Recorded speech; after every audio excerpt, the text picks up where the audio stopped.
Righty. Why are you running for that office? I'm the incumbent this year, so I'm running for re-election in 2023. And when I ran in 2019, I ran because I didn't like the direction of public safety at the Snohomish County Sheriff's Office. I had a couple decades of service in, and I thought we could go down a stronger path for public safety. I think I brought that in the last 4 years, and that's absolutely what I want to continue for the next 4 years. Tell me a little bit about your background. So unique background, actually. So when I ran in 2019, I still worked graveyard, and I was a patrol sergeant. So I actually ran for all of 2019. I was running for election. I was working graveyard in patrol. And so I don't think anybody expected me to win in 2019. I end up winning. And so then I brought that unique perspective. So I say this often, and I'll say it here today, our patrol sergeants, operationally speaking, kind of run the sheriff's office, right? You got to make decisions quick. And they're big decisions, right? And so I brought that, I think, to the highest level of public safety in Snohomish County, to the office of elected sheriff. We have gotten stuff done in the last 4 years. Still government, we still got to work through all of that stuff, but we have made a lot of progress in 4 years. Yeah. Okay, so I know that it will, if you win re-election, it'll be continuous, but that first day after the election, what's day one top of priority? Taking a break, not coming to work. Yeah. No, don't put that in there, please. But no, after we win this thing, I am taking a breather. I mean, I don't know how else to say it. Is that your question? Yeah, that's okay. That's okay. Yeah, no, it has been a long year. You know, it's a big job. The day job is a big job, being sheriff and running it. And then you throw the politics in at night. It's been exhausting, and I am taking a break after Election Day. Fair enough. This is a big one. How do we solve the fentanyl crisis here? It is a big one, and I think difficult to answer in this context, right? With us sitting here with a camera in a minute answer, but I think we're doing some unique things. It is real, and the great thing that I think I've been able to bring in the last 4 years, which I'll continue in the next 4, is I'm the county sheriff. Right over here, you have the Snohomish County executive, right?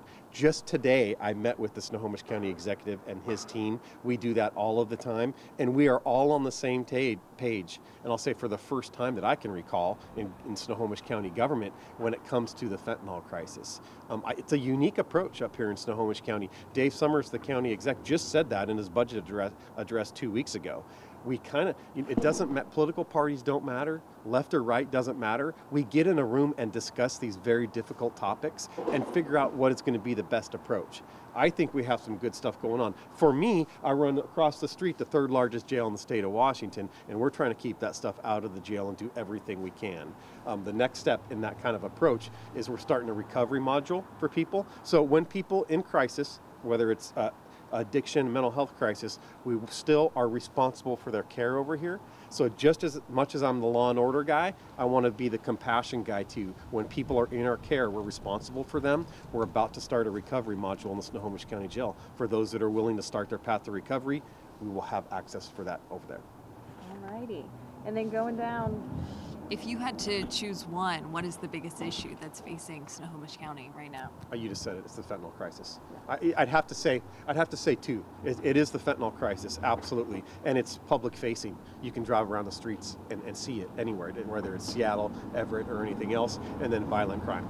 We're doing some good things in that area too, and we're seeing that. That's not just locally, that's statewide, but we have to tackle both those things. and then My last question for you is, why do you feel that it should be you versus your competitor? Do you have any words for your competitor? No, I don't want to go down that road with you at all, but I would say this, in that got elected in 2019. Like I said, it's a unique perspective. Okay, I was working patrol at the time, running a patrol crew, and we have brought that kind of change, if you will, to the Snohomish County Sheriff's Office. And the things that we have been able to do, whether it's law enforcement, whether it's being compassionate, or whether it's being out in the community, we have done all of those things, and we do not want to take a step back in time. We have kept the third, like I said, the 3rd largest jail in the state of Washington. That has remained open to all bookings all during the pandemic.